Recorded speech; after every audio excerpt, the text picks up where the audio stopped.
тіл адамзат үшін ең бағалы құндылықтардың бірі де бірегейі. Бойымызға ананың сүтімен дарыған тіл бірінші байлығымыз, баға жетпес қазынамыз. Оны білу, құрметтеу барлығымыздың парызымыз деп санаймын. Тілім менің тірлігімнің айғағы, тілім барда айтылар сөз ойдағы. Өссе тілім мен де бірге өсемін, өссе тілім мен де бірге өшемін деп ақын атамыз Әбілда Тәжібаев жырлағандай, халық әрқашан тілмен бірге жасап, тілмен бірге ғұмыр кешпек. Елдігіміздің, ертеңіміздің жарқын болуы да тілге байланысты.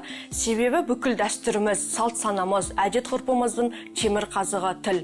Қаншама ғасырлар бойы ата бабамыз аттың жалында, түйенің қомында күн кешіп, қызғыштай қорғағаны тоқымдай жермен қасиетті тіліміз. Бізге қалдырған баға жетпес мұрасы. Қадыр Мырзалиев өзге тілдің бәрін біл, өз тіліңді құрметте дегендей, өзге тілді білген, үйренген жақсы. Бір тіл білсен бір адамсың, екі тіл білсен екі адамсың деп Абай атамыз да айтқан.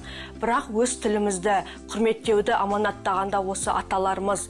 Себебі біздің өзге елдерден негізгі айырмашылығымыз тіліміз бен мәдениетімізде. Әлемде 7 мыңға жуық тіл бар. Сарапшылардың мәліметінше 2 аптада бір тіл жойылады екен. Мұндай құрдымға қазақ тілі кетпес үшін әр қазақ баласы патриот болуы керек. Қазақ тілі ең әуенді, әдемі тілдердің бірі.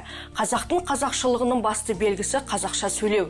Сондықтан тіліміздің болашағы үшін әр қайсымыз тырнақтай болса да үлесімізді қосуға ұмтылу парызымыз. Отан отбасынан басталады. Өз отбасына қазақша сөйлемеген ата-ананың қазақ тілі де өтірік сарнауының еш мәні жоқ. Тілі жоғалған ұлттың өзі де жоғалады дейді ұлт ұстазы Ахмет Байтұрсынұлы. Мен Қачиев Байрам Алимоғлы, сәуле диагностика орталығының дәрігері. Патоморфология орталығынан